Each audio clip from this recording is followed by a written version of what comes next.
안녕하세요. 저는 서울에 거주하는 40대 남성입니다. 이 일은 제가 직접 경험한 무서운 일인데 지금 생각해도 그 아저씨의 의도가 뭐였는지는 명확히 알 수가 없습니다. 지금부터 9년 전 제가 30대 초반에 있었던 사건입니다. 현재는 아이를 둔 평범한 가장이며 이 일은 제가 아내를 만나기 전에 경험한 일이었죠. 9년 전 그 당시는 IT 업계에서 일을 하고 있었는데 생각보다 많은 업무 때문에 매일같이 야근을 해야 했던 시절이었습니다. 그런 생활을 계속하다 보니 몸은 점차 망가졌고 결국 간암이라는 큰 병을 앓게 되었죠. 다행히 초기에 발견을 했던지라 급히 수술을 하고 회복할 수 있었는데 더 큰 문제는 제가 병원에 입원을 하고 회복을 하는 사이 직장 내 제 자리가 없어져 버렸고 그렇게 반강제적으로 권고사직을 하게 됩니다. 이왕 이렇게 된 거 잠시 휴식기를 가지기로 마음먹고 그동안 미뤄왔던 운동을 하기로 결심했죠.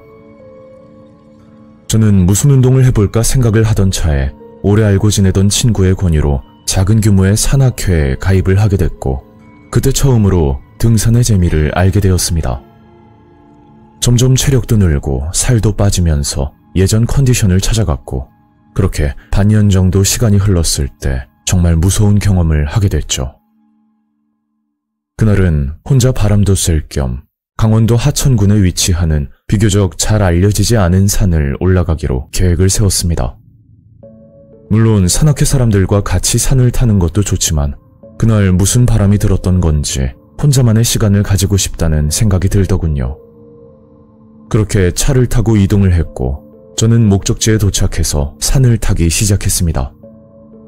해발 800m 정도 되는 산이라 쉬지 않고 걸어가면 대략 1시간 정도 되는 거리였고 워낙 알려지지 않은 산이었기 때문에 주변에 장애물들이 굉장히 많은 편이었죠. 저는 주변 경치를 즐기면서 천천히 정상을 향해 올라가고 있는데 등산길이 끊어진 외곽지대에 누가 봐도 오래되어 보이는 컨테이너 박스가 보이더군요. 그때는 산을 관리하는 분이 지내는 곳이라 생각했고 저는 그냥 지나치려고 하는데 어디선가 사람 말소리가 들리는 겁니다. 이봐요, 잠깐만요. 그래서 소리 나는 쪽을 쳐다봤더니 50대 정도로 되어 보이는 아저씨가 저를 향해 다가오고 있더라고요. 네? 무슨 일이세요? 저기 미안한데 부탁 좀 해도 될까요? 아저씨가 하던 말은 컨테이너 박스 주인이라고 하던데 집안에 무거운 짐이 있어서 잠깐만 도와주면 안 되냐는 말을 하는 겁니다.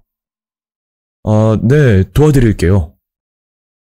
크게 어려운 부탁은 아니니까 흔쾌히 도와드린다고 말했고 저는 아저씨와 함께 컨테이너 박스가 있는 쪽으로 걸어가게 되었습니다. 그런데 한 가지 의문이었던 건 여기서 살고 있다는 게 의아할 정도로 컨테이너 주변이 지저분하다는 것이었죠.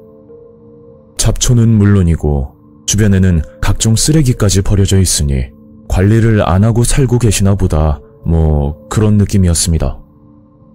그렇게 아저씨를 따라 컨테이너 안으로 들어갔는데 외관뿐만 아니라 실내도 굉장히 지저분한 모습이었죠.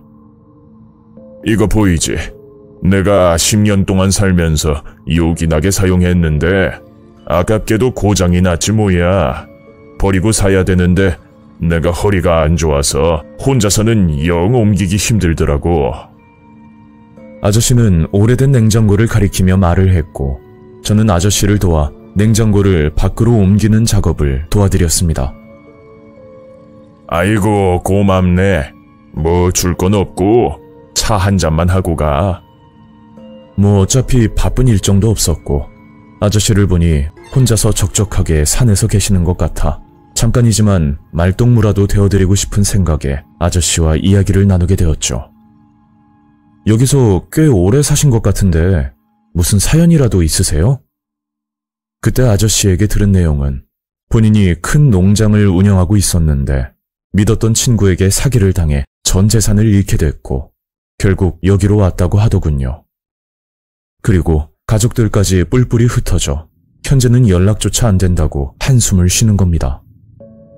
근데 자네는 여기까지 어떻게 온 거야? 내가 여기 살면서 혼자 오는 사람은 또 처음 보네. 저는 아저씨에게 암에 걸렸었다는 얘기부터 여러 가지 힘든 속사정을 털어놓았고, 제 말을 듣고 아저씨는 좋은 게 있다면서 급히 컨테이너 안으로 들어가더군요. 그렇게 한 5분쯤 흘렀나? 갑자기 아저씨는 뜨거운 차 한 잔을 가지고 오더니 아무 생각 말고 마시라는 겁니다. 색깔만 보면 블랙커피와 흡사할 정도의 색이었는데 처음에는 한약같이 보이기도 하더군요. 이게 달래 끓인 물인데 간에 엄청 좋은 거야. 한번 마셔봐. 제가 알기로는 보통 달래를 반찬으로 해서 먹는 게 일반적인데 이걸 끓여서도 먹는지는 저도 전혀 몰랐던 사실이라 아저씨 말을 믿고 감사하다고 생각했죠. 몸에 좋은 거니까 버리지 말고 마시고 있어. 아저씨는 할 일이 있다고 컨테이너 안으로 들어가셨고, 저는 차를 마시려고 하는데 김이 펄펄 날 정도로 뜨거워서 먹지는 않고 손에 들고만 있었습니다. 그때 컵을 유심히 봤더니 가족처럼 보이는 4명의 사람 얼굴이 인쇄되어 있었고, 처음에는 아저씨의 가족이라고 생각했지만 컵에 인쇄되어 있는 남자의 모습은 전혀 다른 사람처럼 보이더라고요. 그렇게 차가 어느 정도 식고 나서 한 모금 마시려고 하는데 갑자기 역한 냄새가 느껴지는 겁니다. 이게 뜨거울 때는 냄새가 전혀 나지 않았는데 조금 식고 나니 독한 냄새가 올라오더군요. 웬만하면 아저씨 성의를 봐서 그냥 마시려고 했지만 도저히 이건 먹기가 힘들 것 같아서 몰래 버릴 수밖에 없었죠.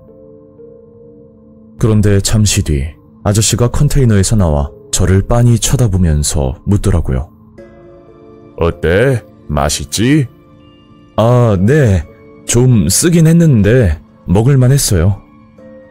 차마 버렸다고 말을 하기가 죄송스러워서 아저씨에게 거짓말을 하게 됐고, 이제 저도 산을 올라가야 하니 아저씨에게 마지막 인사를 드렸습니다.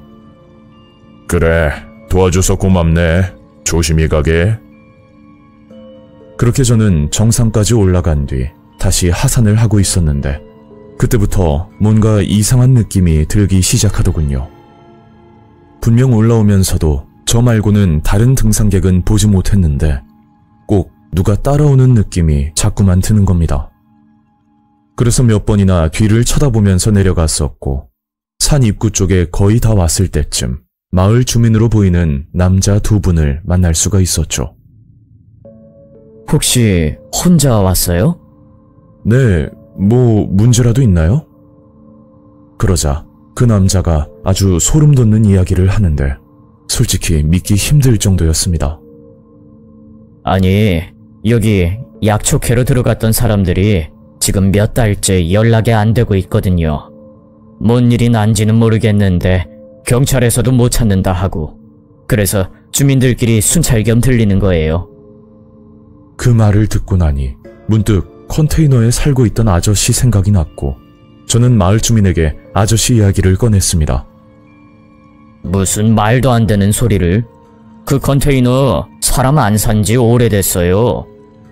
마을 이장님이 컨테이너를 가져다 놨는데 그게 2년 전에 돌아가시고 그때부터 계속 방치되어 있거든요. 그 말을 듣자마자 온몸에 소름이 끼치면서 제가 봤던 아저씨는 도대체 누군지 의문이 들기 시작했습니다. 저는 컨테이너에서 냉장고도 옮겨주고 이야기도 나눴다고 말을 했음에도 끝까지 믿지 않더라고요. 결국 마을 주민과 함께 컨테이너로 다시 찾아갔더니 그곳에는 아무도 없었고, 그 순간은 귀신이라도 본 것처럼 정말 어이가 없었습니다. 하지만 컨테이너 밖에 냉장고가 세워져 있는 걸로 보아 분명 헛것을 본 것 같지는 않은데, 또 아저씨는 흔적도 없이 사라진 상태라 뭐라 말로 표현하기가 힘든 상황이었죠. 그렇게 다시 산을 내려왔고 저는 마을 주민에게 몇 가지를 물어보았습니다. 혹시 달래를 끓여서 차로 마시기도 하나요? 네, 저도 건강 때문에 가끔씩 먹어요. 아, 제가 잘 몰라서 그러는데 달래를 끓이면 색깔이 어떻게 되는지 아세요? 달래 같은 경우에는 은은한 노란색이 나죠. 근데 그게 왜요? 저는 그 말을 끝으로 마을 주민과 헤어졌고 집으로 가면서도 찜찜한 기분을 떨칠 수가 없었습니다. 산소 컨테이너에 살고 있다던 아저씨의 정체는 도대체 뭐였는지 아직도 의문이고, 제가 만약 그 차를 아무런 의심 없이 마셨다면 분명 무슨 일이 생겼을지도 모른다는 생각에 아직도 너무 무섭습니다. 뭐 개인적인 추측이긴 하지만 제가 차를 마셨을 거라 생각하고 그 아저씨는 제 뒤를 밟아 따라왔던 것 같고, 산 입구에서 마을 주민들을 보고 아저씨는 몸을 숨긴 게 아닐까 하는 생각이 드네요. 그때 컵에 인쇄되어 있던 가족 사진은 아마 돌아가신 이장님의 가족들인 것 같고, 버려진 컨테이너 안에서 아저씨는 무슨 짓을 계획하고 있던 건지는 알 수가 없습니다. 저는 집으로 와서 친구에게 이런 얘기를 해줬더니 의외로 범죄자들이 산속에 숨어 사는 경우가 많다고, 잘 알려지지 않은 곳은 웬만해서 가지 말라는 말을 하더라고요. 그렇게 그 일을 겪고 나서부터 절대 혼자서 등산은 하지 않게 됐고, 이 일은 잊지 못할 무서운 기억으로 남아있게 되었습니다.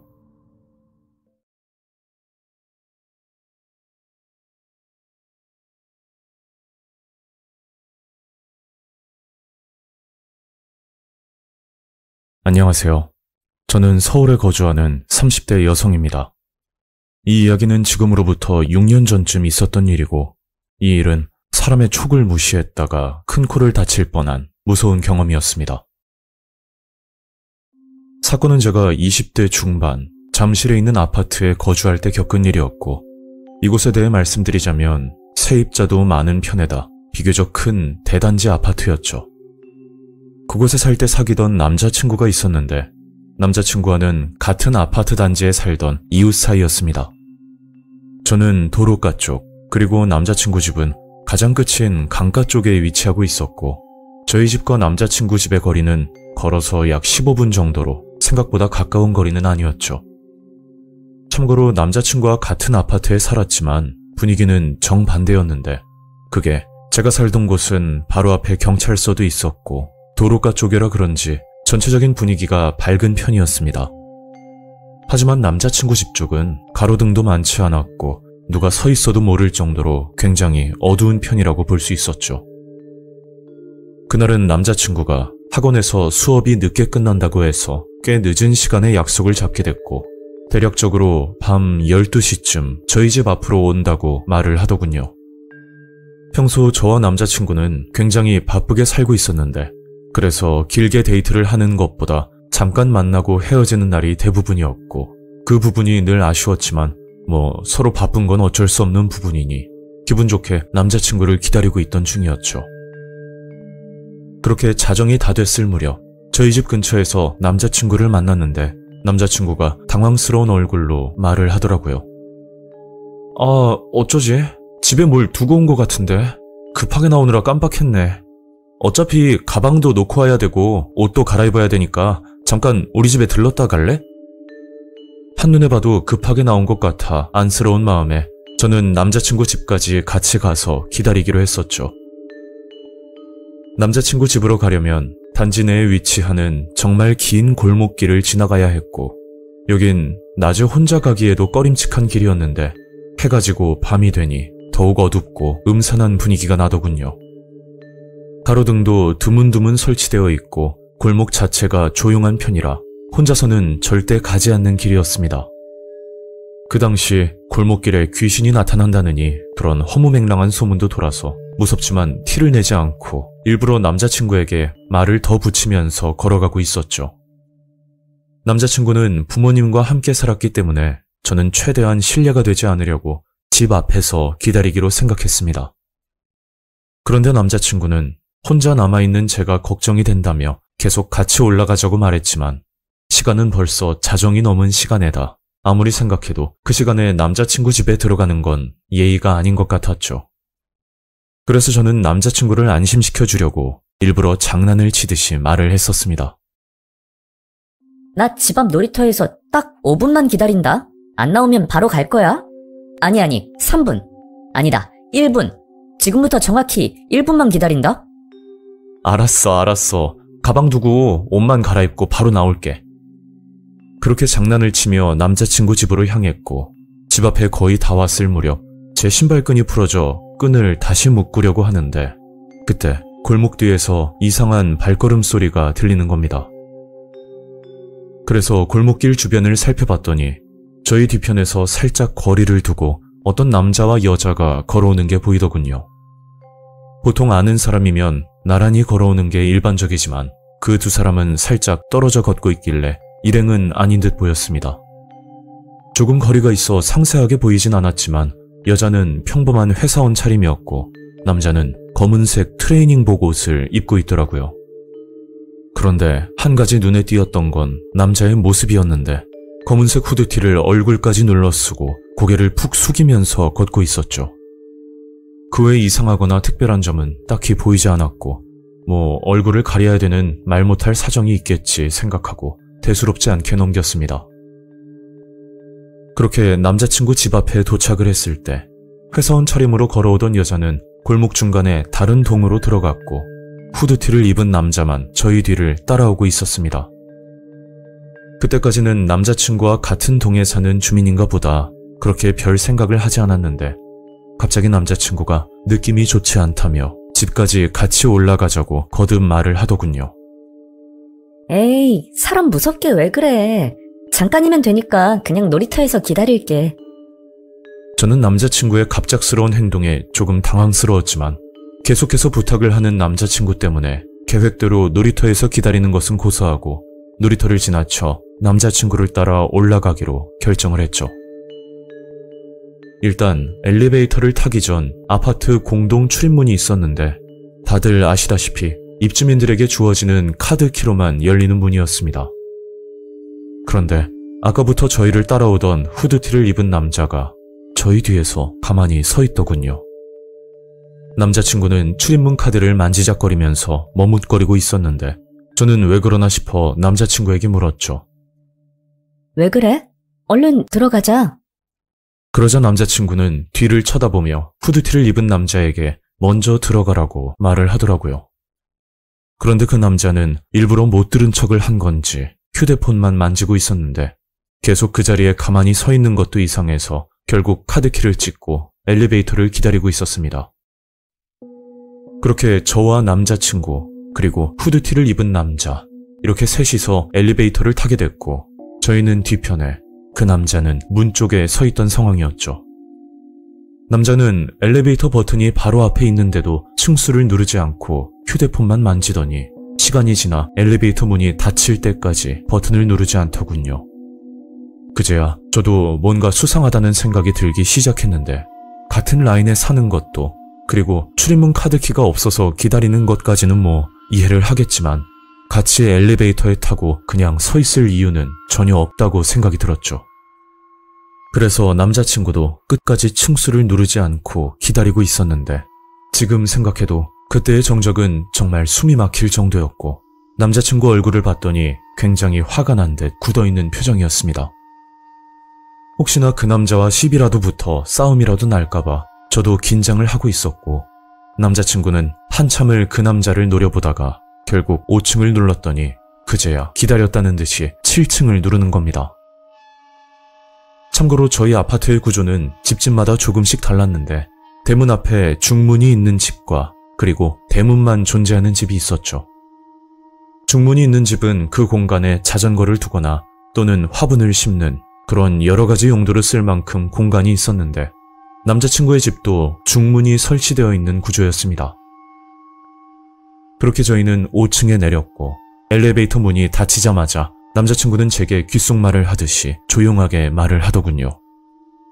여기에 쪼그리고 앉아있어? 금방 나올게. 남자친구는 저를 끌고 가듯이 집 앞 중문 앞으로 데려갔고 저는 그 와중에 남자친구 부모님께 걸리면 어쩌나 하는 생각에 불안한 마음으로 앉아 있었죠.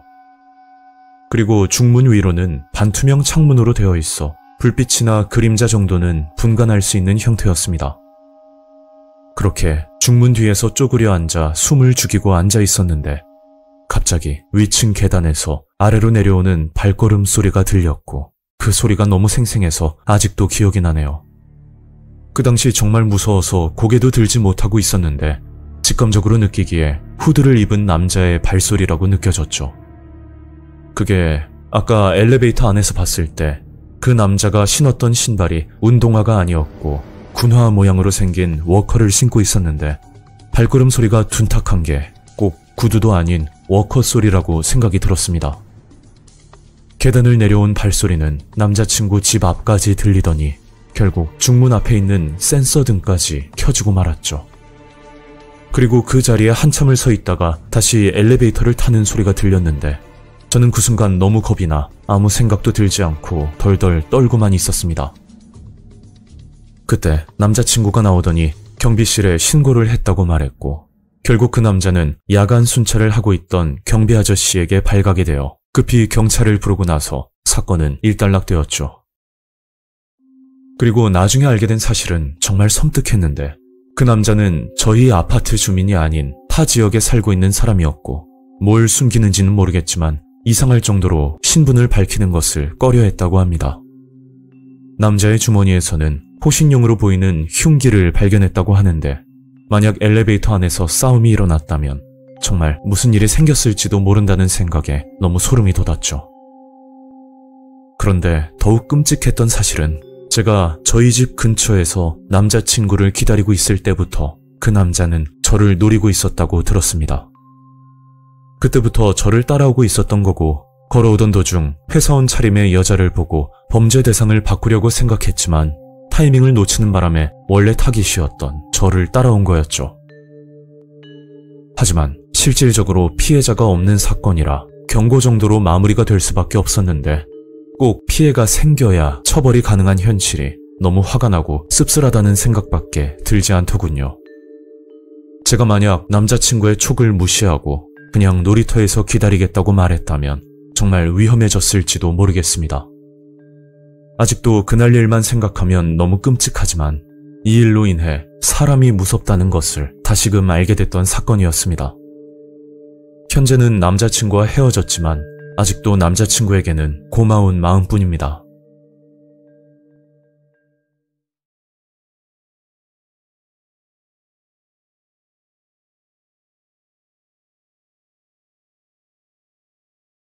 안녕하세요. 저는 대구에 거주하는 30대 여성입니다. 이 일은 돌아가신 아버지와 관련된 무서운 사건인데 이런 곳이 존재한다는 것 자체가 너무 충격적이고 여러분들께 제 사연을 널리 알리기 위해 제보를 결심하게 되었습니다. 불과 2년밖에 지나지 않았고 대구에서 있었던 일입니다. 이야기의 시작은 아버지가 회사에서 돌아왔던 그날부터 시작되었죠. 아버지는 중소기업 사무직으로 근무를 하셨는데 평균적으로 6시 정도면 집으로 들어오셨습니다.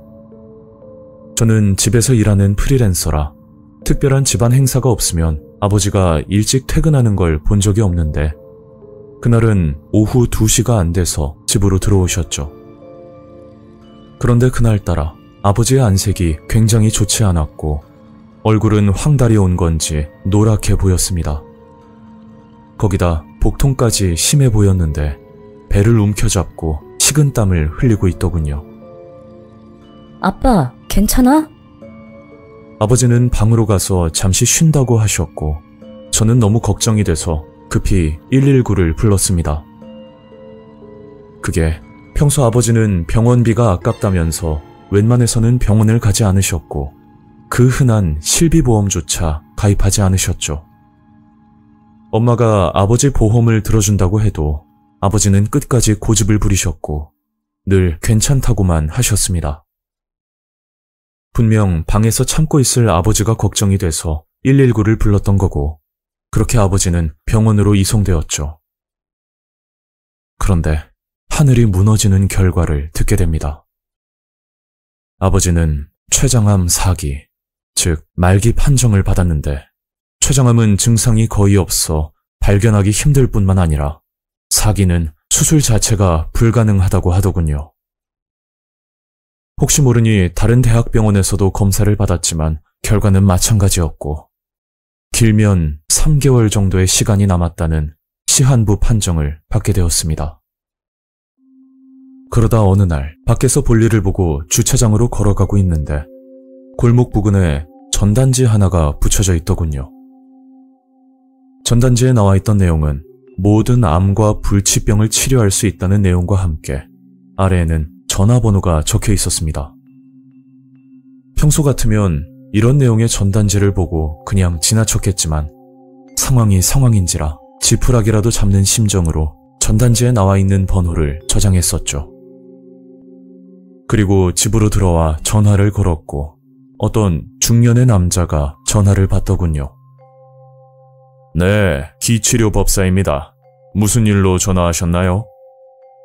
일단 여기가 뭐 하는 곳인지도 모르니까 상세히 이것저것 물어봤더니 그곳은 수술 대신 기치료를 하는 곳이라고 하는데 한마디로 병원에서 치료가 불가능한 환자도 말끔히 완치가 가능하다는 말을 하는 겁니다. 정확한 건 환자의 상태를 봐야 알 수 있다고 하길래 다음날 아버지를 힘들게 설득시켜 그곳을 찾아갔었죠. 위치는 내당동 홈플러스 뒤편 주택가 부근이었는데 외관은 정말 평범한 가정집처럼 보였습니다.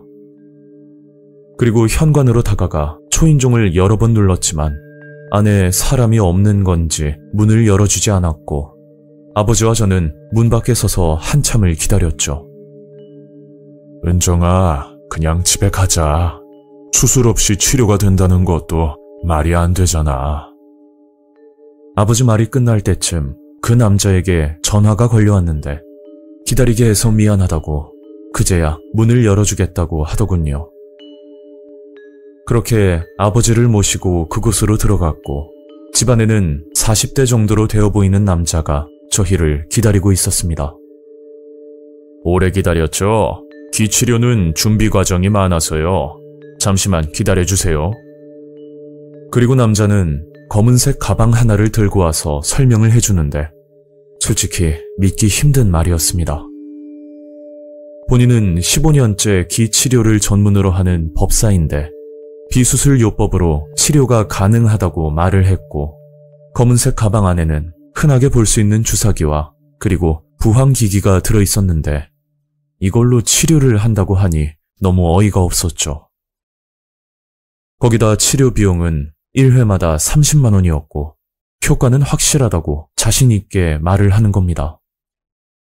아버지는 이야기를 듣고 있다가 비용이 너무 비싸다며 그냥 집으로 가자고 했고 저도 금전적인 부분이 걸리긴 했지만 그것보다 주사와 부항만으로 치료를 한다고 하니 더 이상 신뢰가 가지 않아서 다음에 온다고 말을 했죠.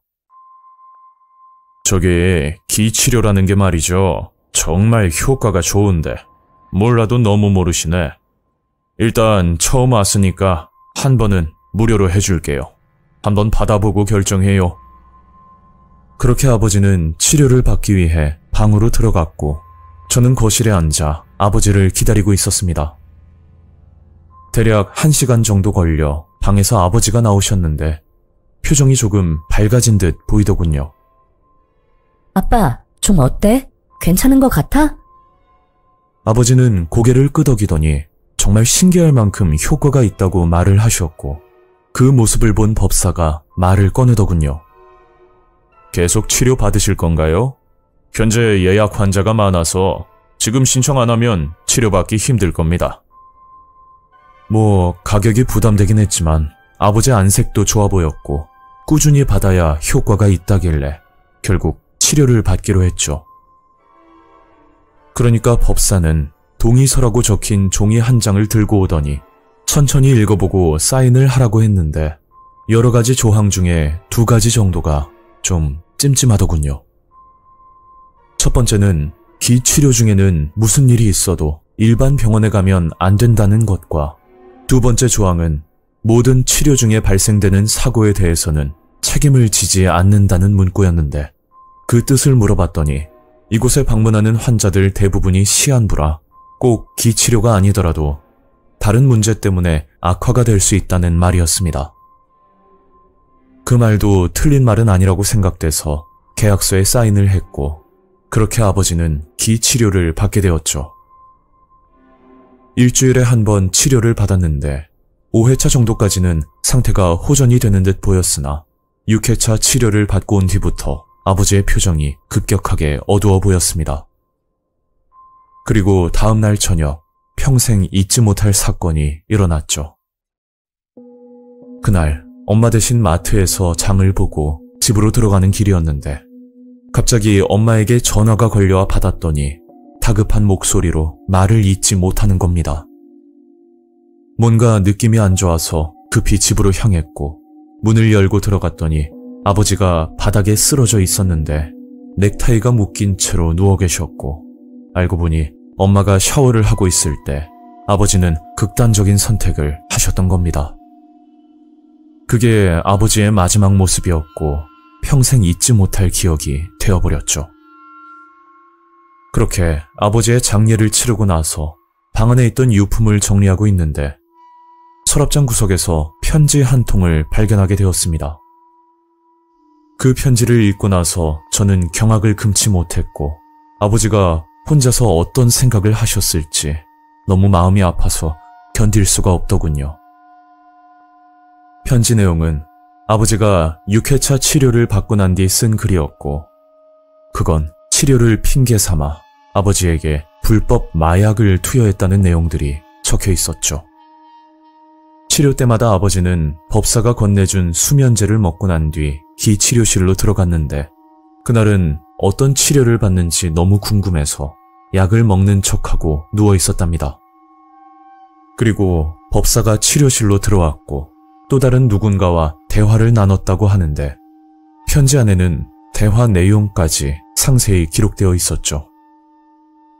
요점만 말하자면 펜타닐을 개조해서 새롭게 출시한 다양한 약이 있었고 아버지는 한 달이면 죽을 예정이니 죽기 전에 여러 가지 약물을 투여해보자는 그런 섬뜩한 내용이었습니다. 제 생각으로는 아마 불법 마약 제조를 하고 나서 아버지에게 테스트를 한 것 같다는 느낌이 강하게 들었죠. 그리고 편지 끝부분에는 더 이상 가족들에게 금전적인 부담을 주기 싫다는 내용이었고 편지를 쓰고 난 뒤 아버지는 극단적인 선택을 하셨던 겁니다. 저는 곧장 법사를 찾아갔지만 끝내 만날 수 없었고 경찰 신고도 해봤지만 아버지는 이미 자살로 종결되어 시신이 화장이 된 상태고 모든 증거가 없던 상황이라 일방적인 편지 한 통으로는 조사조차 진행되지 않았죠. 하지만 사건은 그게 끝이 아니었고 며칠 뒤 더욱 충격적인 사실을 알게 됩니다. 저는 법사를 찾아내 진실을 밝힐 목적으로 법사 집 근방에서 수소문을 하고 있었는데 저와 또래로 보이는 여성분 하나가 법사 집 근처에서 서성거리고 있는 모습을 목격하게 됐죠. 뭔가 표정이 어두워 보여 다가가 물었더니 역시나 저와 비슷한 처지의 피해자였는데 글쎄 이분 동생이 법사에게 치료를 받다가 사망하게 됐고 장례를 치르던 중 염습을 시행하던 담당자에게 섬뜩한 말을 들었다고 하더군요. 그 말은 배꼽 오른쪽으로 5cm가량 찢어진 미세한 수술 자국이 있었는데 알고 있는 내용이냐며 물었다는 겁니다. 장례 지도사들이 염습을 하다 보면 사고를 당한 고인분들도 계시기 때문에 벌어진 피부나 조직들은 최대한 시술을 한 뒤 옷을 입혀주는 과정을 거친다고 했죠. 그런데 그 여성분 동생은 누가 봐도 병원에서 수술을 받은 게 아닌 것처럼 굉장히 어설프게 봉합이 되어 있었답니다. 그제야 수술 부위를 확인한 여성분이 곧장 동생 장례를 중단하고 경찰 신고 후 부검을 요청했다는 말이었죠. 저는 그 말을 듣고 한 가지 의문이 들어 물었는데 저기 동생이 사망했을 때 배가 찢어졌으면 피를 많이 흘렸을 텐데 그때 못 보셨나요?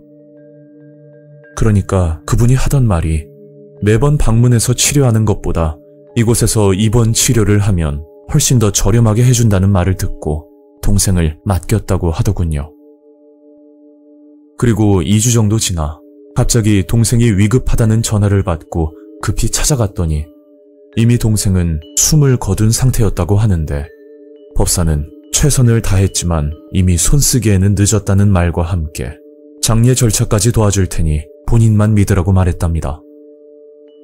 원래 병원이 아닌 집에서 사망을 하게 되면 사망 원인이 어떻게 되는지 밝혀내는 과정을 거쳐야 사체 검안서를 발급할 수 있고 그걸 토대로 장례를 치를 수 있는데 그 모든 과정을 법사가 처리해준다고 했고 여성분은 그 말을 믿고 법사의 말에 동의를 했다고 하더군요. 당연히 시한부 선고를 받은 동생이었기 때문에 병이 악화되어 사망한 거라 알고 있었고 그 외 다른 원인은 생각지도 못했다는 말이었습니다. 그 여성분도 며칠째 법사를 찾아왔지만 끝내 만날 수 없었고 부검 결과가 나오기 전까지는 경찰도 다른 방법이 없다는 황당한 말을 들었다고 하더군요. 결국 뒤늦게 조사가 시작되었지만 현재까지도 법사는 검거되지 않았고 아직도 이 사건은 진행 중입니다. 오래전 일도 아닌 불과 2년밖에 지나지 않은 사건인데 곳곳에 CCTV가 있음에도 경찰은 수사를 하는 건지 아니면 방관을 하고 있는 건지 너무 답답하기만 합니다. 이대로 사건이 묻혀버릴지도 모른다는 생각에 사연을 널리 알리면 좋을 것 같아서 괴들남님께 보내게 된 겁니다. 버젓이 벽면에 홍보 전단지를 붙여놓고 약물 테스트와 장기 매매까지 하는 곳인데 이런 곳이 실제로 존재한다는 사실만으로도 정말 소름이 끼치네요. 여러분들도 길을 걷다가 모든 암과 불치병을 치료해준다는 전단지를 보면 무조건 조심하셔야 될 것 같습니다.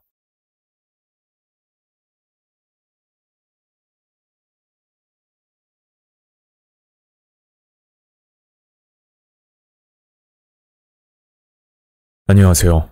저는 서울에 거주하고 있는 40대 남성입니다. 현재 제가 하는 일은 흥신소에서 탐정으로 일을 하고 있습니다.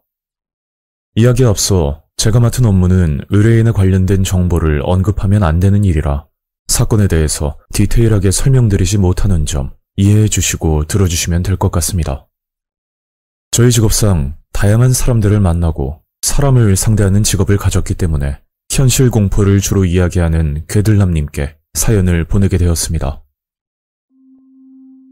이 일은 지금부터 6년 전 2017년도에 있었던 일입니다.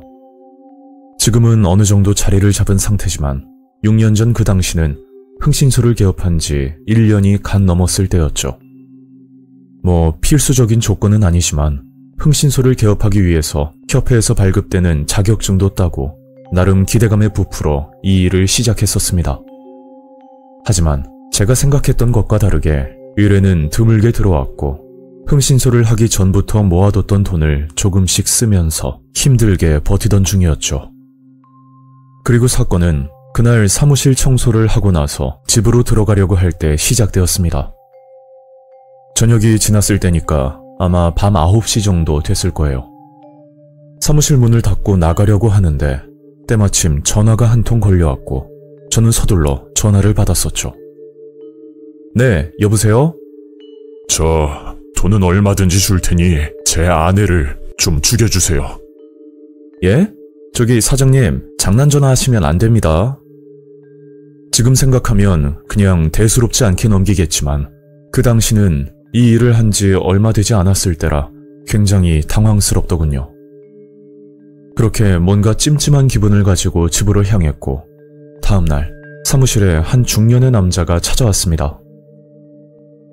참고로 제가 운영하던 사무실은 예약을 하지 않으면 상담을 받지 않았기 때문에 어떻게 찾아왔냐고 물어볼 수밖에 없었죠.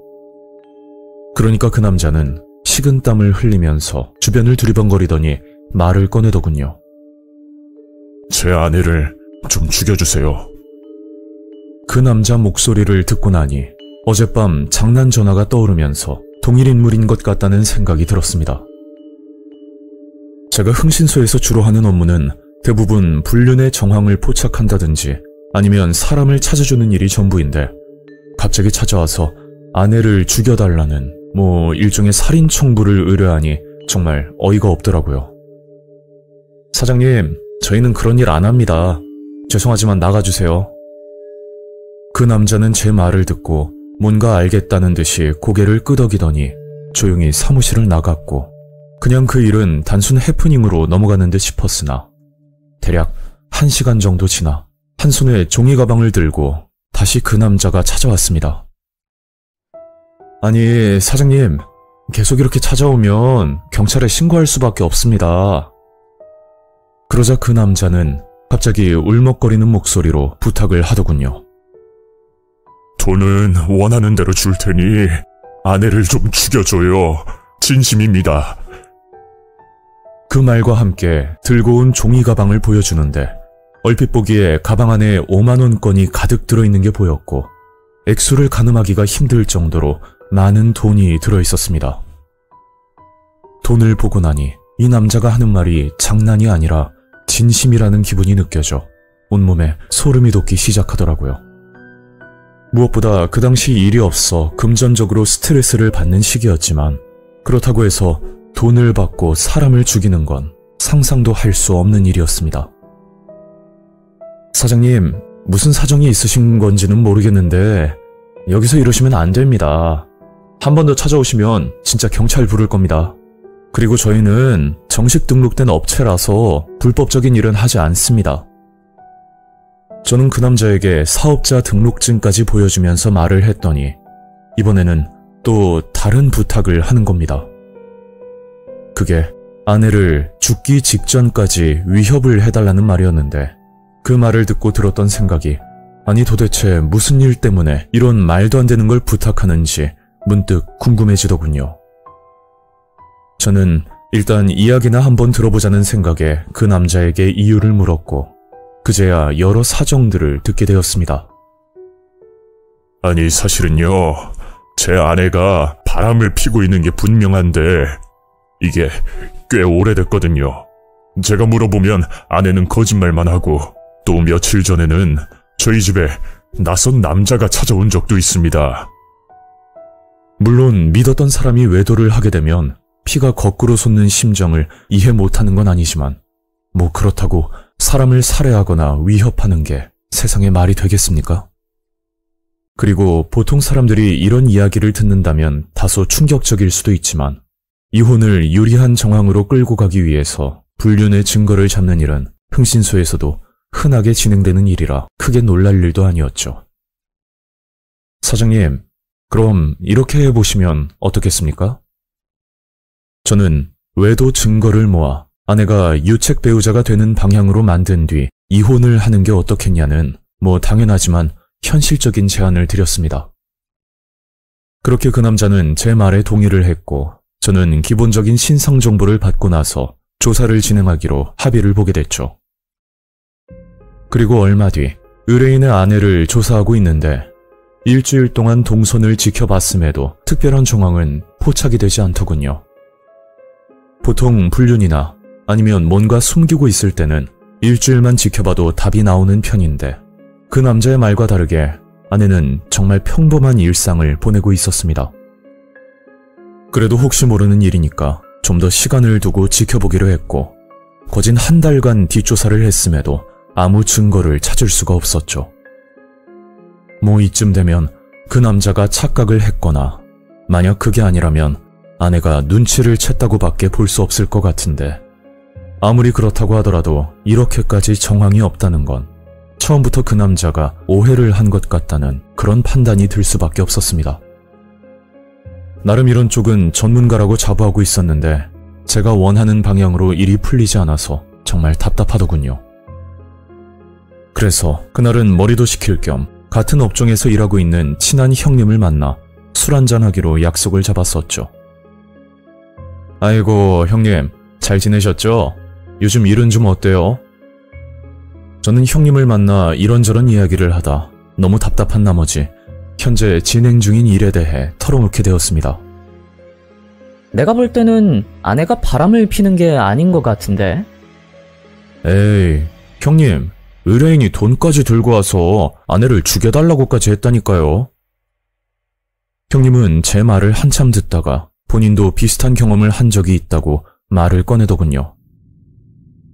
그럼 아내를 조사하지 말고 역으로 남자 쪽을 한번 알아봐. 그래도 아무것도 안 나오면 뭐 그땐 허탕이지. 옛말에 도둑이 제발 저린다고 형님 말을 들으니 어쩌면 그럴 수도 있겠다 싶더라고요. 원래 이런 일은 철저히 의뢰인 말에 신뢰를 하고 조사를 하는 게 맞지만 이번은 좀 다르다고 생각했고 저는 다음날부터 그 남자를 조사하기 시작했습니다. 제가 기억하기로 그날이 목요일이었는데 첫째 날과 둘째 날은 정말 평범한 일상에 다른 특이사항은 보이지 않았지만 의심스러운 정황이 나타난 건 셋째 날 토요일 아침이었죠.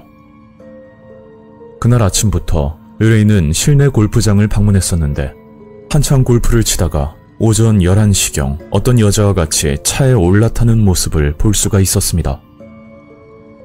저는 끝까지 그 남자의 말을 믿고 조사를 했었지만 결과는 제 예상을 빗나갔고 결국 남자는 여자와 함께 모텔로 들어가더군요.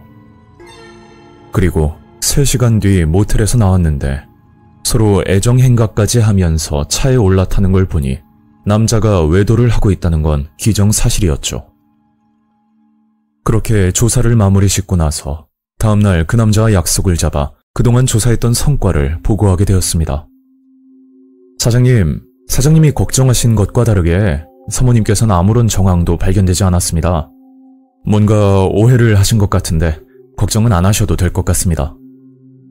그러자 그 남자는 갑자기 화를 내더니 제대로 일을 한 게 맞냐면서 갑자기 소리를 지르는 겁니다. 아니, 한 달이 넘게 시간을 줬는데 지금 그걸 말이라고 합니까? 참 답답한 양반이네. 아내가 바람을 피는 게 확실하다니까요. 사장님, 제가 한 달 동안 사모님을 지켜봤지만 특별한 정황은 발견되지 않았고요.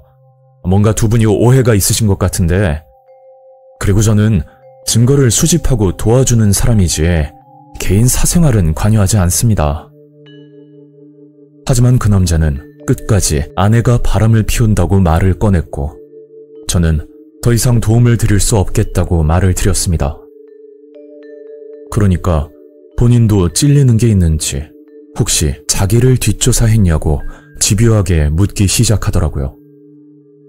그래서 조사를 하다가 사장님의 동선도 살펴보게 되었다라고 말을 했더니 그 순간 눈빛이 바뀌면서 저를 죽일 듯이 쳐다보는 겁니다. 너 어디까지 알고 있어? 정말 그때는 말 한마디 잘못했다가 죽을 수도 있겠다는 느낌을 받았고 저는 최대한 기분이 나쁘지 않게 설명을 드렸죠. 저 사장님, 제가 개인 사생활에 대해서는 관여할 부분이 아니기 때문에 걱정하지 않으셔도 됩니다. 그렇게 그 남자는 욕을 하며 나가버렸고 그 일은 그걸로 끝이 난 줄 알았습니다. 하지만 다음 날부터 소름 끼치는 경험을 하게 되었는데 지금 생각해도 정말 무서운 일이었습니다. 그날 아침 사무실 문고리에 종이가방 하나가 걸려있더군요. 그래서 종이가방 안에 뭐가 들어있나 싶어 살펴봤더니 글쎄 주방에 쓰는 식칼 한 자루가 들어있는 겁니다. 누가 이걸 사무실 문 앞에 걸어놨는지 모르겠는데 종이가방 안에 칼이 들어있으니 뭔가 섬뜩한 기분이 들면서 무서워지더라고요. 그런데 다음 날도 사무실 문 앞에 종이가방 하나가 걸려 있었고 역시나 가방 안에는 칼 한 자루가 들어있었습니다. 그때 앞전에 사무실에 찾아왔던 남자에게 전화가 걸려왔고 제게 협박을 하면서 말을 꺼내더군요. 요점만 말씀드리자면 본인이 바람 피웠다는 사실을 주변 사람이 알게 된다면 저를 찾아와 죽여버리겠다는 내용이었는데 그 남자의 행동을 보면 충분히 그러고도 남을 사람인 것 같다는 생각이 드니까 그 순간은 정말 무서워서 아무 생각도 들지 않았습니다. 제가 흥신소를 운영하면서 여러 지인을 통해 현직 경찰들도 알고 있는데 이런 일로 신고를 하면 오히려 일만 키울 뿐이고 딱히 해결이 되는 부분도 없다는 게 현실이라 그냥 넘어갈 수밖에 없었죠. 그 남자가 종이가방에 칼을 넣어둔 건 무언의 협박이라고 볼 수 있었고 다행히 그 후로는 아무 일도 일어나지 않았습니다. 제가 흥신소 일을 하면서 수많은 사람들을 만나고 별의별 일을 다 겪고 지냈지만 사람이 제일 무섭다는 생각은 앞으로도 절대 변하지 않을 것 같습니다.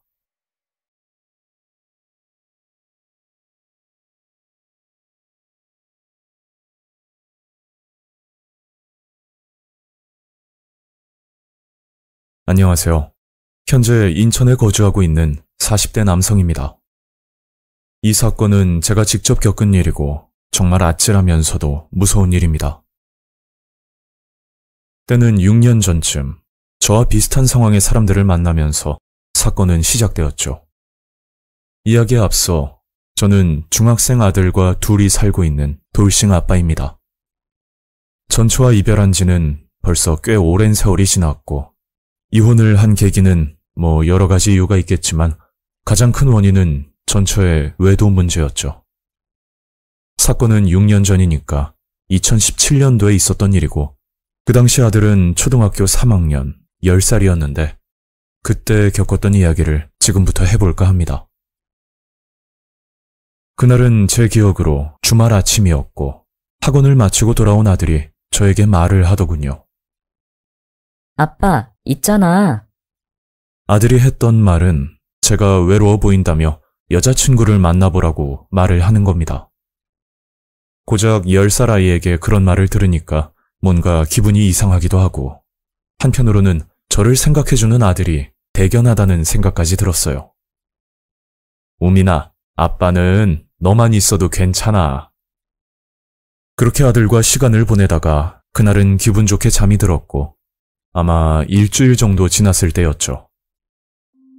고등학교 동창 중에 베트남 현지에서 사업을 하던 친구가 있었는데 잠깐 국내로 들어오는 일정이 생겨 며칠 동안 저희 집에서 지내기로 했고 그날 밤 친구와 집에서 술을 한잔 하게 되었습니다.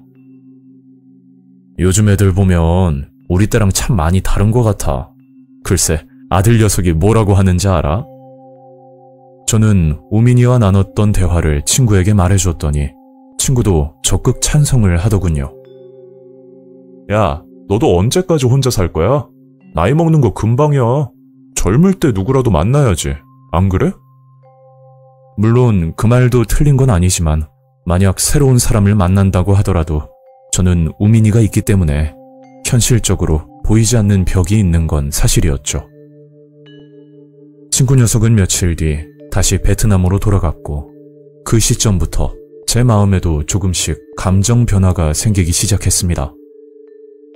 일단 부딪혀보고 좌절을 하더라도 한번 시도는 해봐야겠다는 다짐을 하게 됐고 그날부터 돌싱 모임을 나가게 되었죠. 만남은 비교적 쉬운 편이었는데 저의 경우 돌싱들만 모여있는 카페를 가입하고 나서 약속들을 잡았습니다. 그렇게 여러 차례 모임을 나갔고 그곳에서 한 여자를 만나게 됐죠. 나이는 저보다 4살 연하였고 그리고 여자친구에게는 이름이 은지라는 6살 딸이 한 명 있었습니다. 어떻게 보면 정말 잘 맞는 조건이라고 할 수 있는데 그게 서로 자녀가 있다 보니 공감할 수 있는 부분이 굉장히 많았었죠. 여자친구도 혼자서 아이를 키우느라 누구보다 제 마음을 잘 이해해줬고 그렇게 점점 가까워졌습니다. 저희들은 재결합까지 생각하고 만남을 가졌는데 주말마다 아이들과 놀이공원도 가고 맛있는 것도 먹으면서 남들이 보면 평범한 가정이라고 생각할 만큼 행복하게 지냈죠. 하지만 그 행복은 오래가지 못했고 짧은 시간에 사람을 믿었던 제 자신이 정말 후회스럽습니다. 어느 날 새벽 시간 친구 아버님의 부고 소식을 듣고 급하게 장례식장을 가야 했는데 집에 혼자 있는 우민이가 걱정돼서 저는 여자친구에게 부탁을 했었죠. 자고 있었지? 미안해. 다름이 아니라 친구 아버님이 돌아가셨다고 해서. 쉽지 않은 부탁이었지만 여자친구는 고맙게도 곧장 저희 집으로 와줬고 덕분에 저는 편안하게 다녀올 수 있었습니다. 그 계기로 인해 저희는 더욱 가까워지게 되었는데 어느 정도였냐면 주말에 만나 헤어지는 게 아닌 아이들과 같이 저희 집에서 잠까지 자고 가는 날이 잦아졌죠. 어떻게 보면 섣부르다고 할 수도 있겠지만 서로 아픔을 가지고 있는 사람들끼리 만나는 거라 일반 연애와는 차원이 다른 무언가가 있었습니다. 무엇보다 우민이가 굉장히 좋아했기 때문에 다른 건 눈에 들어오지 않더군요. 그렇게 1년 동안 여자친구와 연애를 했고 신중한 결정 끝에 양가 부모님께 재결합 의사를 밝히기로 했죠. 저희들은 결혼식 대신 소소하게 양가 부모님들을 모셔 식사를 하는 자리를 가진 뒤 본격적으로 같이 살게 되었습니다. 그리고 대략 한 달 정도 지났을 때부터 우민이가 점점 달라지기 시작하더군요. 제 아들이라서 그런 게 아니고 평소 우민이는 굉장히 외향적이라는 말을 많이 들었는데 어느 순간부터 표정이 늘 어둡게만 보이는 겁니다. 요즘 애들이 빠르다고 하니 사춘기가 일찍 왔나 생각도 했었지만 그러기에는 너무 어린 나이였죠. 그래서 우민이를 불러 이유를 물어봐도 끝내 대답을 듣지 못했고 혹시 제가 알지 못하는 새엄마와 갈등이 있나 싶어 며칠간 유심히 지켜봤지만 서로 웃으면서 잘 지내는 걸 보니 그건 또 아닌 것 같더군요. 그 일은 일단 지켜보기로 했고 제가 수상함을 느낀 건 딸 은지의 생일날이었습니다. 그날 하필이면 지방 출장 때문에 급하게 김해로 내려가야 하는 일정이 있었는데 어쩔 수 없이 아내에게 먼저 생일 파티를 하고 있으라고 양해를 구했죠. 헌데 거래처 사장님이 다른 볼일이 생겼다고 약속을 미루는 바람에 출장 스케줄이 취소되어 버렸습니다.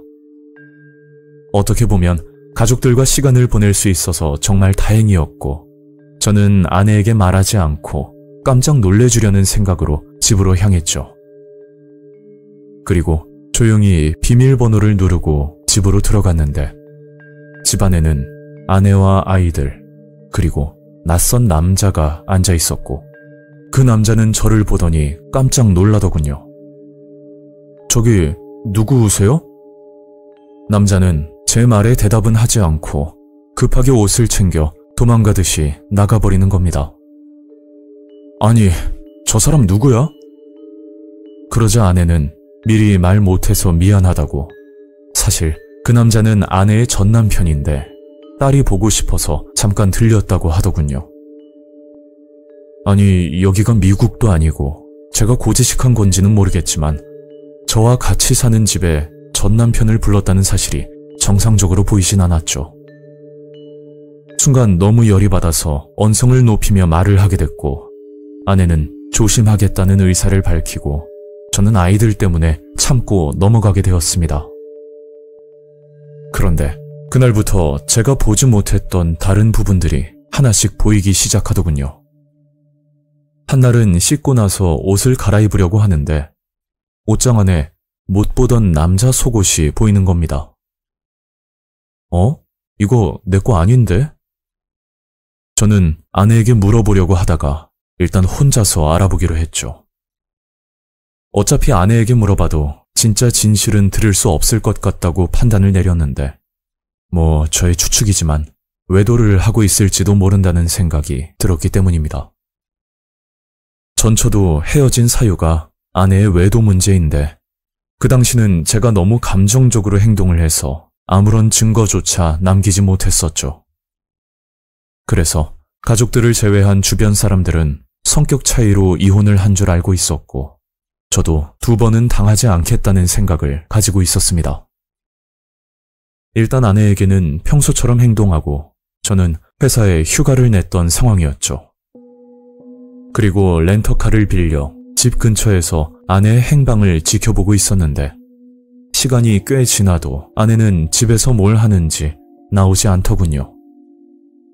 결국 며칠 동안 아무런 증거도 찾을 수 없었고 슬슬 힘들어지기 시작할 때 앞전 딸 생일날 찾아왔던 전남편이란 사람이 저희 집 문을 열고 들어가는 겁니다. 그 타이밍에 집으로 들어가 증거를 잡으려고 생각도 했었지만 만약 집에서 아무 일도 일어나지 않는다면 모든 계획이 틀어질 것 같았죠. 그렇게 감정을 누르고 차에서 기다리고 있는데 그때 전남편과 아내 그리고 아이들이 집에서 나와 같이 차에 올라타더군요. 저는 조심스럽게 앞차를 따라갔고 목적지는 인천공항 앞이었습니다. 전남편은 아내와 아이들을 내려주고 곧장 출발했고 아내는 아이들을 데리고 공항 입구 쪽으로 걸어가더군요. 문득 드는 생각이 이대로 두면 큰일 나겠다는 느낌이 들었고 얼른 차에서 내려 아내와 아이들에게 다가갔었죠. 그러니까 아내는 저를 보고 소스라치게 놀라더니 아이들을 두고서 급히 도망을 가버렸고, 아내를 쫓아가려고 했지만 남아있는 아이들 때문에 따라가는 건 힘든 상황이었습니다. 저는 아들을 불러 엄마와 어디 가냐고 물어보니 가족여행을 가는 길이었다고 하더라고요. 우민이 너 아빠한테 왜 말 안 했어? 아들은 먼저 여행을 가 있으면 제가 나중에 찾아올 거라고 알고 있었답니다. 그 뒤로 아내는 연락이 두절되어 버렸고, 나중에 알게 된 충격적인 사실은 아내의 친딸이라고 알고 있던 은지가 알고 보니 실종 신고된 아이였던 거죠. 은지가 2살에서 3살 때쯤 신고가 되었다고 하는데, 너무 어릴 때 납치된 사건이라 은지도 진짜 엄마인 줄 알고 있었다고 하더군요. 만약 제가 아내를 의심하지 않고 그냥 출근을 했더라면 제 아들까지 위험해졌을 거라 생각하니 너무 섬뜩했습니다. 한마디로 돌싱으로 위장한 뒤 아이를 키우는 남자에게 접근하는 방식인데, 최종 목적은 아이를 납치하는 것이었죠. 아내와 같이 지낼 때 우민이의 표정이 좋지 않았던 건 제가 없을 때 수시로 전 남편이 집으로 와서 아내와 시간을 보냈고, 그 모습 때문에 기분이 좋지 않았는데 제가 상처를 받을까봐 말을 하지 못하고 있었다고 하더라고요. 이 일로 인해서 저는 물론 아들까지 큰 상처를 입었고, 범인들은 해외로 도주를 했는지 도무지 행방을 알 수 없다고 들었습니다. 처음부터 치밀한 계획을 가지고 접근한다면 누구라도 속을 수밖에 없을 거라 생각이 드네요. 현재는 아들과 둘이서 잘 지내고 있지만 더 이상 사람을 믿지 못하게 된 현실이 참 씁쓸합니다.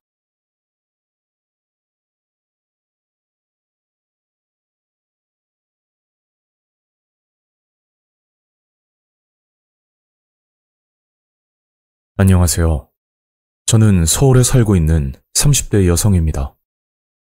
불과 결혼 전까지만 해도 정말 평범한 사람이었는데, 한 남자를 만나고 나서 제 인생이 달라져 버렸습니다. 제 이야기는 지금부터 4년 전 친구가 보내준 택배를 받고서 시작됩니다. 그 당시 저와 알고 지내던 동창 친구가 한 명 있었는데, 그 친구가 제과점을 오픈하게 되었죠.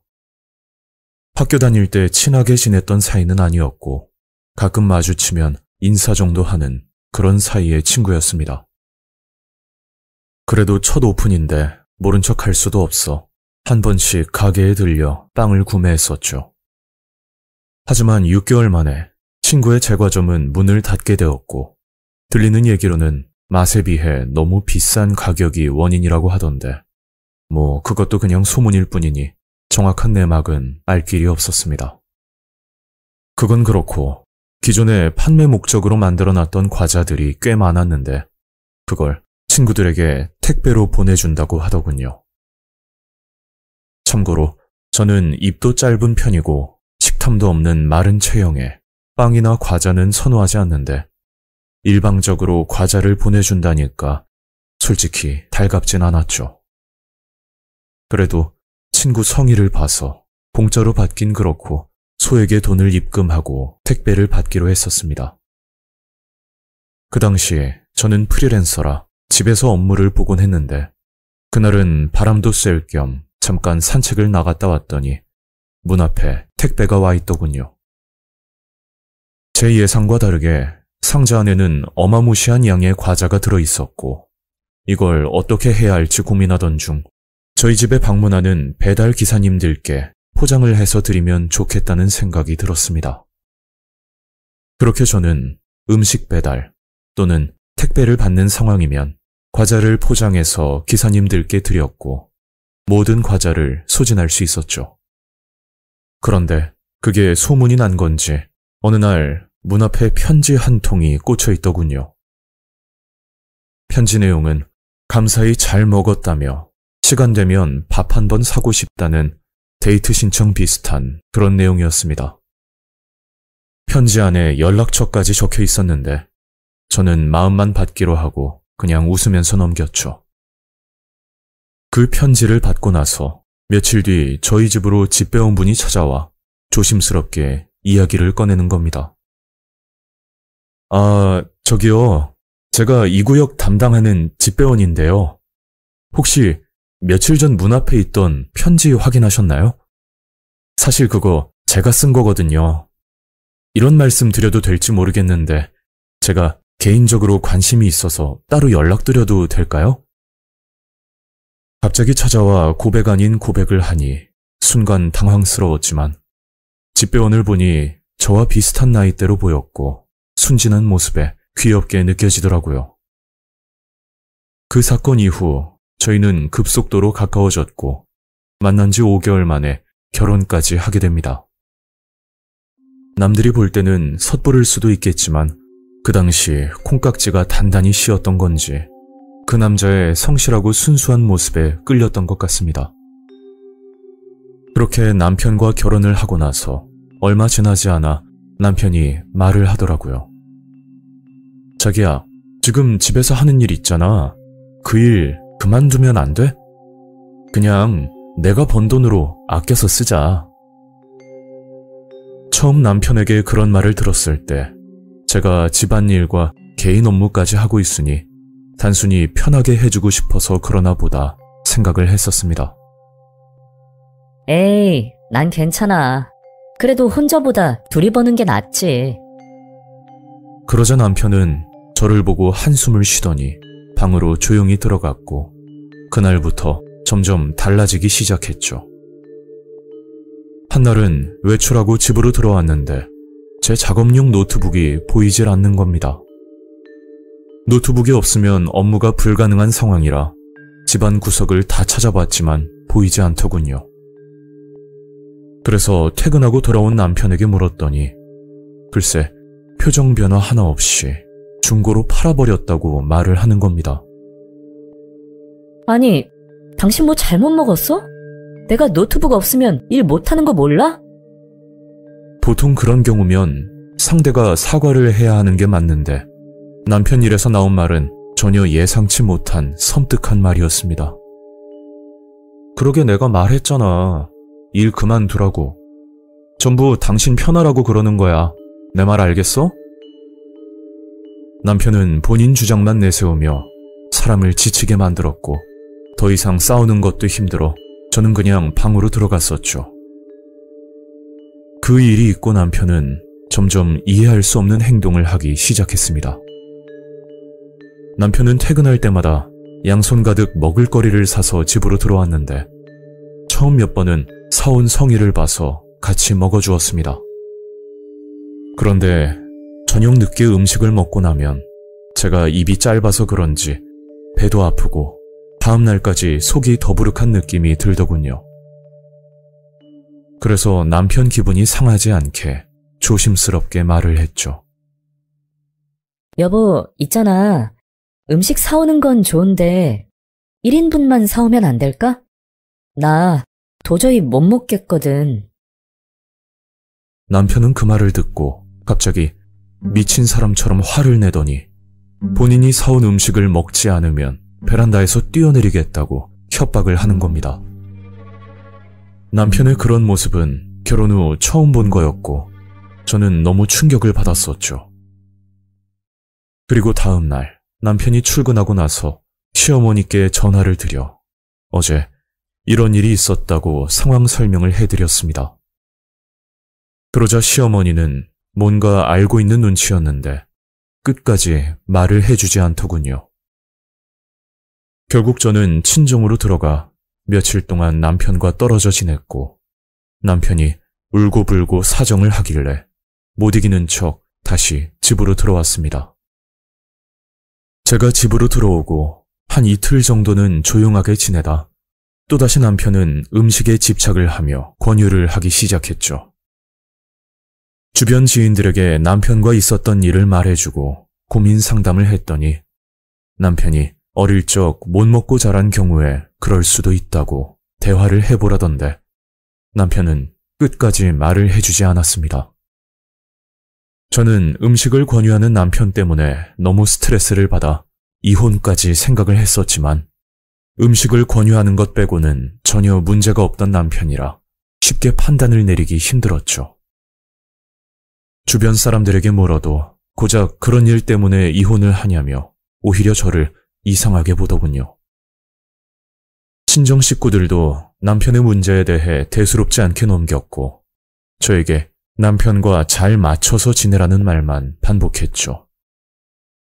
그렇게 남편은 하루도 빠짐없이 음식을 사왔고 만약 제가 음식을 먹지 않으면 갑자기 미친 사람처럼 화를 내는 것도 무서웠고 무엇보다 남편이 극단적인 선택을 할지도 모른다는 생각을 끊임없이 했기 때문에 늘 소화제를 달고 하루하루 지냈습니다. 그런 생활을 반년 넘게 하다 보니 위산이 역류하는 식도염까지 걸리게 되었고 제 의지와는 상관없이 급격하게 살이 찌게 됐죠. 사실 저는 20대부터 결혼 전까지 입이 굉장히 짧고 살이 찌지 않는 몸이었는데 남편과 결혼하고 나서는 주변 사람들이 알아보지 못할 정도로 달라져 버렸습니다. 제가 급격하게 살이 찐 모습을 본 친정엄마는 그제야 심각성을 깨닫고 저와 함께 시어머니를 찾아갔죠. 시어머니는 계속 말을 돌리며 다른 말만 하셨는데 화가 난 친정엄마가 이혼 얘기를 꺼내니 단념한 듯 모든 걸 털어놓더군요. 정말 믿기 힘들 정도로 충격이었고 남편이 왜 그렇게 음식을 권유했는지 대략 알 것 같았죠. 남편은 고등학생 시절 처음 이성을 교제하고 여자친구를 집으로 데려왔다고 합니다. 그런데 시어머니는 남편의 여자친구를 보고 깜짝 놀랐다고 하셨죠. 그게 여자친구 모습이 뚱뚱함을 넘어선 엄청난 고도비만이었다고 하더군요. 살이 찐 건 죄가 아니니까 시어머니는 음식도 만들어주고 잘 대해주셨다고 합니다. 그리고 남편은 성인이 되어 저를 만나기 직전까지 여자친구를 2번 정도 집으로 더 데리고 왔었는데 2명의 여자친구 모두 100kg가 넘는 고도비만인 여성이었다고 했죠. 시어머니는 남편에게 평범한 여성을 만났으면 좋겠다고 설득을 시켰는데 남편의 대답이 정말 충격이었답니다. 엄마, 사유육이라는 말 알지? 동물처럼 가둬서 키우는 거 말이야. 얘네들 처음 만날 때는 이러지 않았거든. 이게 내 취향인데 전부 다 내가 만든 작품이야. 그러면서 남편은 날씬했던 여자친구 과거 사진을 보여주는데 시어머니는 아무 말도 할 수가 없었다는 겁니다. 결국 이성을 만나 살을 찌우게 한 뒤 목표치에 다다르면 남편은 일방적으로 관계를 정리했다고 하는데 그중 한 여성은 건강이 급격하게 나빠져 병으로 돌아가셨고 또 다른 여성은 심리적으로 문제가 생겨 병원에 입원 중이라는 말까지 들었다고 하더군요. 시어머니는 남편을 데리고 정신과 치료까지 받았지만 명확한 병명은 찾을 수가 없었답니다. 제가 시어머니께 처음 인사를 드리러 갔을 때 시어머니는 정말 좋아하셨는데 그 이유가 늘 고도비만의 여성만 데리고 오던 아들이 갑자기 마른 여성을 데리고 오니 정신적으로 괜찮아진 줄 알고 좋아했던 거라고 하더군요. 친정엄마와 저는 너무 충격을 받아 아무 말도 할 수가 없었고 남편은 끝내 이혼을 반대했지만 결국 소송까지 간 뒤 힘들게 헤어지게 되었죠. 이 사건을 겪고 나서 인터넷을 찾아보니 여성을 집안에 감금시킨 뒤 강제로 음식을 먹여 사육을 하는 특이 취향들이 다수 존재한다는 걸 알 수 있었습니다. 남편은 저를 고도비만으로 만들 생각이었는데 좀 더 빨리 살을 찌우게 하려고 일까지 그만두게 만들었던 거죠. 본인들에게는 단순 취향이었겠지만 이 일을 당한 당사자로서 너무 끔찍하고 무섭습니다. 현재도 그날 일만 생각하면 많이 힘들지만 더 늦지 않게 헤어진 것만으로도 위안을 삼으며 지내고 있습니다.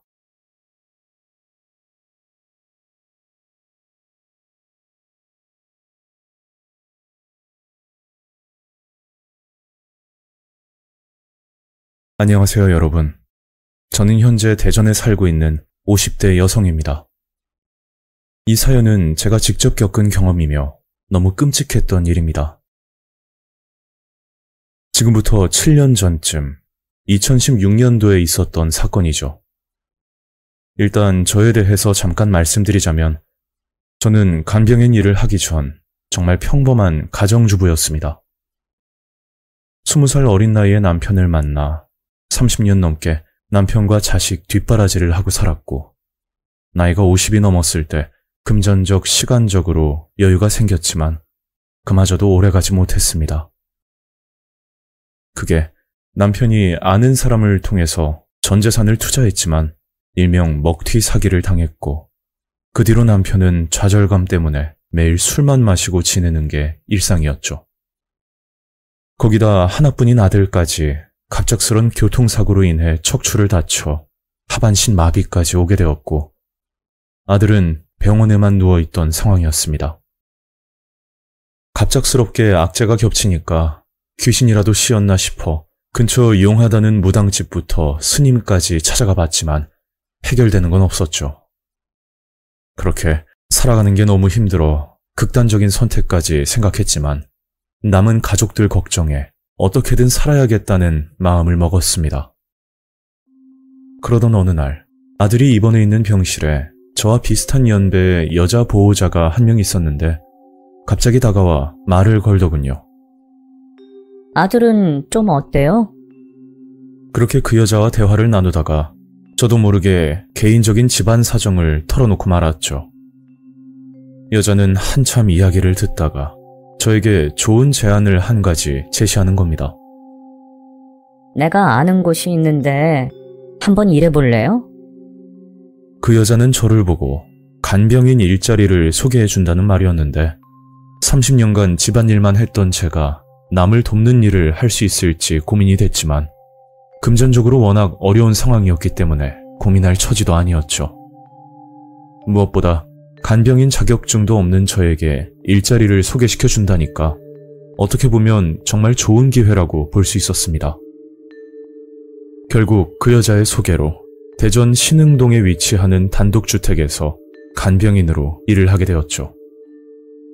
그곳은 30대 딸과 그리고 간병이 필요한 60대 아버지가 거주를 하던 곳인데 딸이 출퇴근 시 간단한 집안일과 아버지 식사만 챙겨주면 된다고 하니 어려운 건 없을 것 같았습니다.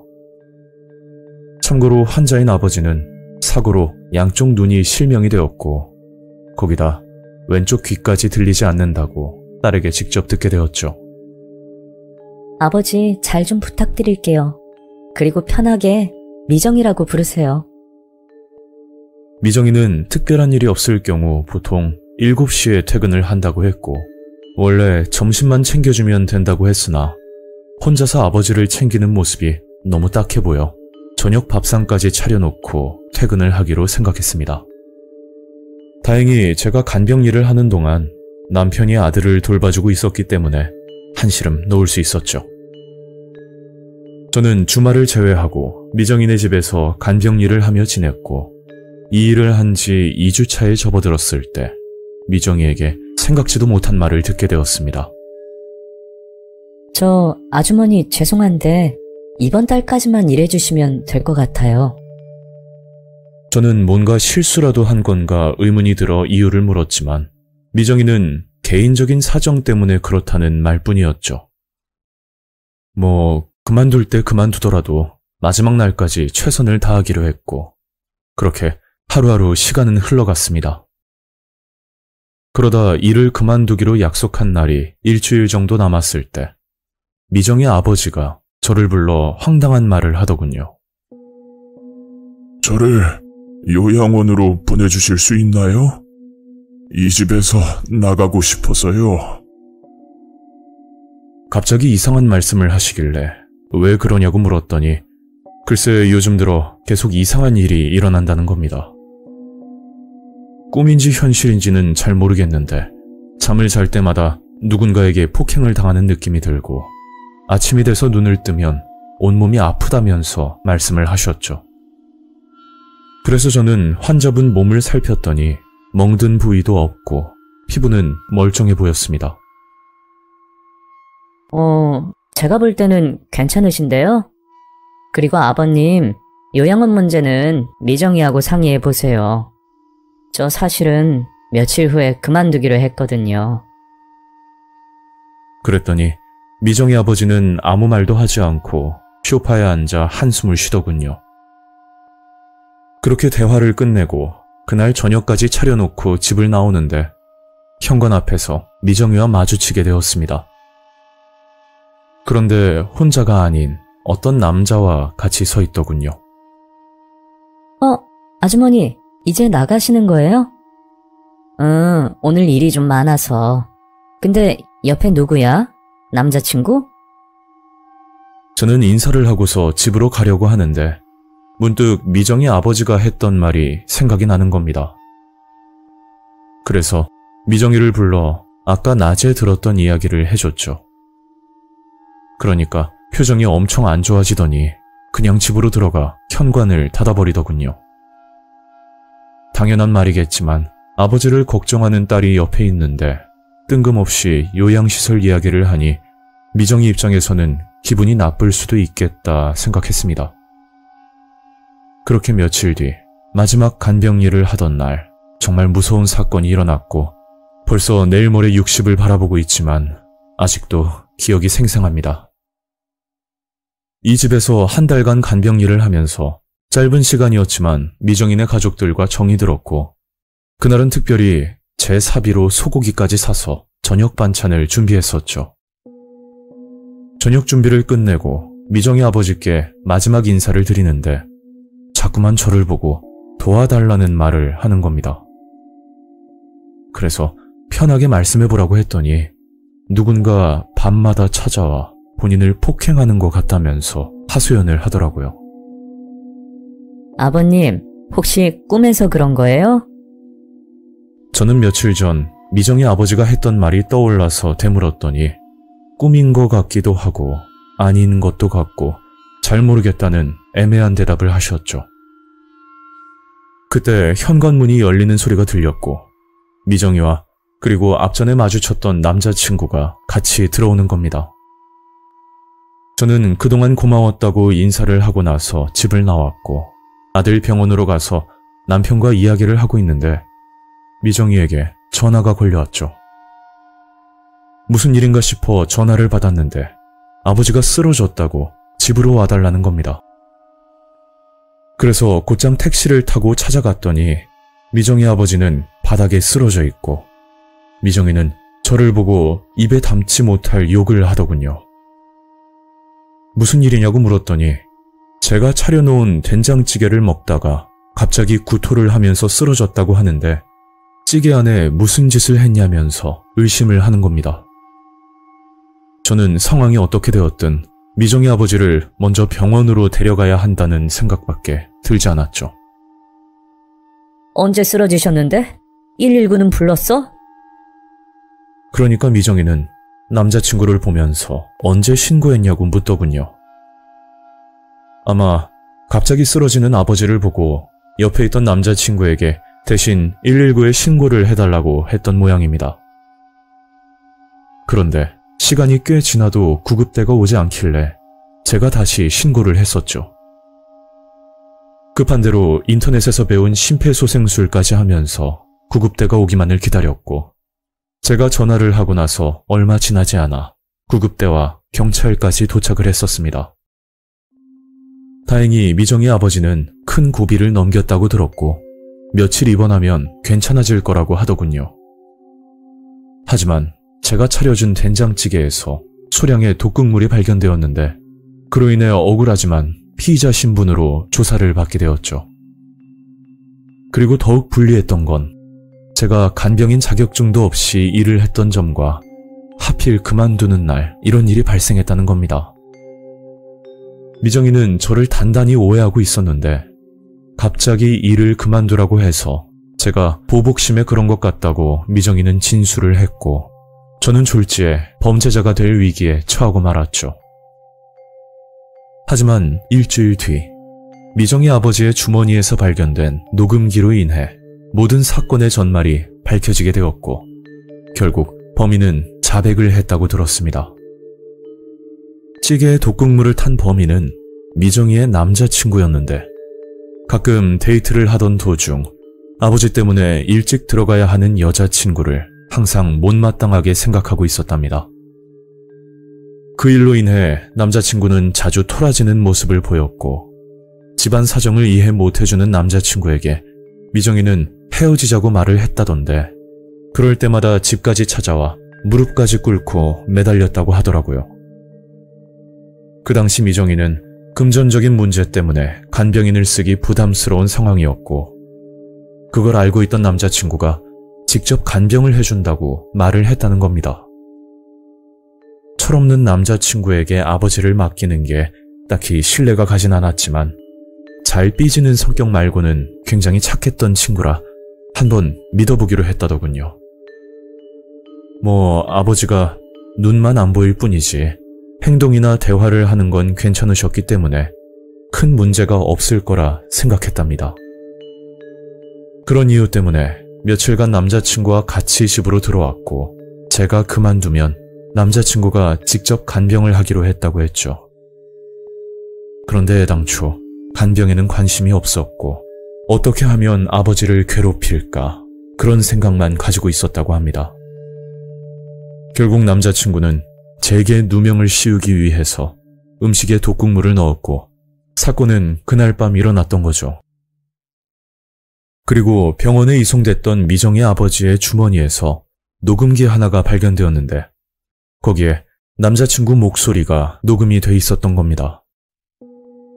제가 녹음본을 직접 들어보진 못해서 확실하게는 알 수 없지만 미정이에게 들은 내용으로는 남자친구가 또 다른 누군가와 통화를 하는 소리가 담겨 있었는데 약의 효과에 대해서 물어보는 내용이었죠. 얼마나 먹어야 죽을 수 있는지, 음식에 넣으면 효과가 있는지 그런 이상한 통화 내용이 녹음되어 있었다고 합니다. 그리고 그게 끝이 아니었는데 남자친구는 미정이 아버지에게 수면제를 먹인 뒤 잠이 들게 되면 두꺼운 이불로 몸을 감싸고 나서 온몸을 밟고 다니는 행동까지 했다더군요. 제 생각이지만 그런 이유 때문에 미정이 아버지가 몸이 아프다고 말을 했던 것 같았습니다. 그렇게 사건은 일단락되었고 미정이 아버지 덕분에 저는 억울한 누명을 벗을 수 있었죠. 미정이는 의심해서 죄송하다며 저를 찾아와 사죄를 했고 그 인연으로 인해서 현재까지도 연락을 하며 지내고 있습니다. 요즘은 남편과 둘이서 열심히 일을 하며 살고 있고 아들의 건강도 많이 좋아진 상태입니다. 그 당시는 사는 게 죽을 만큼 힘들고 괴로웠지만 앞으로는 좋아질 거라 생각하고 지내고 있네요. 개들남님 채널 너무 잘 보고 있고 시청자분들도 긴 이야기 들어주셔서 정말 감사합니다. 오늘 이야기는 여기까지입니다. 구독과 좋아요 잊지 않으셨죠? 다음 영상으로 또 뵐게요. 감사합니다.